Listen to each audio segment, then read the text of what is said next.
মানে কি যে ভাই ফুয়া দিবে মাইজে ইবার বনিয়াদ দে মায়ে দুনিয়ার সিবি ধরান মাইজে ফুয়াইয়ের চুরি মারি দিবে লাগে।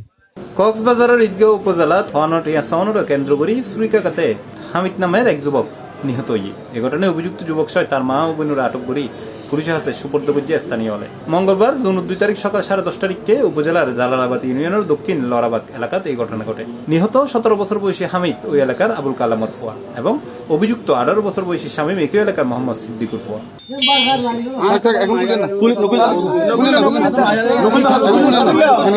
স্থানীয় সূত্রে জানা যায় হামিদ ও শামীম আসিল প্রতিবেশী এবং বন্ধু। হামিদ পেশায় মোবাইল মেকানিক এবং শামীম টমটম চালক। কিছুদিন আগে শামীম হামিদের হাতে তনুকে মোবাইল ফোন মেরামত করে, তবে নির্ধারিত টিয়া পরিশোধ করে তিনি সময় ক্ষেপণ করার বলে অভিযোগ উঠে।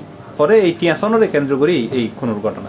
1000 টিয়া বাদে জিবা ফো মারি ফেলাই এই বেই টিয়া গুন খুঁজছে তো টিয়া গুন খুঁজছে তাহলে টিয়া না আয় ফরে দিউম নদিউম এই লোক মানে কি গিয়া বাড়াবাড়ি খুঁজছে তো আয় ফাই দিয়ে দিব নকিয়া দিতে দিয়া না করিব ইটা অর্ধ মানে কি এন যাও হইয়া নদিউম দে এই লেখা বাড়াবাড়ি দিয়ে মতো বনে মানে ডাস গো স্বর্গ মারি দিতে আরে ফুয়া মোবাইলের মানে কি এটা হাজ করে তাহলে তু সেটা সিম কিনে বলে এনে তেনে গুলেন দেন ওইয়ে এটিয়া এডিয়ার বিষয়টিয়া টিমতে দিতে ফাইব হামাকা না এটিয়া একসাথে বাদ দিম নইলে 2 দিন বাদ দিম তার শান্তি দিবে তো মাইও শান্তি দিবে তো তাহলে ফুয়াইও শান্তি দিবে তো কি শান্তি না হতে কিন্তু অদত মে ছুরি মারি মারি হলে।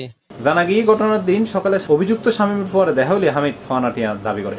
ইয়েলের দুজনের মধ্যে বাকবিতণ্ডা শুরু হয়। এক পর্যায়ে শামীমের মা ও বোন এটা এরে হামিদুর টানা হেস্টা করে বলে অভিযোগ উঠে। পরে শামীম হঠাৎ এককাল ছুরি বাইর করি হামিদুর ফেরত মারিয়ে দেয় দেখি কি দোয়ান না হলে দাঁত দেড়ে ইটারে কল করিও রাইনে এড়ে হামিদ বলিও একটা হুয়া মানে এটা টিয়ার বিষয়ে মানে বাড়ি বাড়ি ঘরের ভাষে মূলত মা এসি বিদেশ বলে বই না বিদেশ উঠাই এর ফেঁচার তো এলাই এর চুরি গলাছে।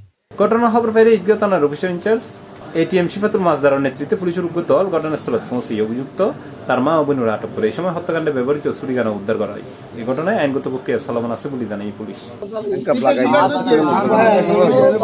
C+ TV Chittagong.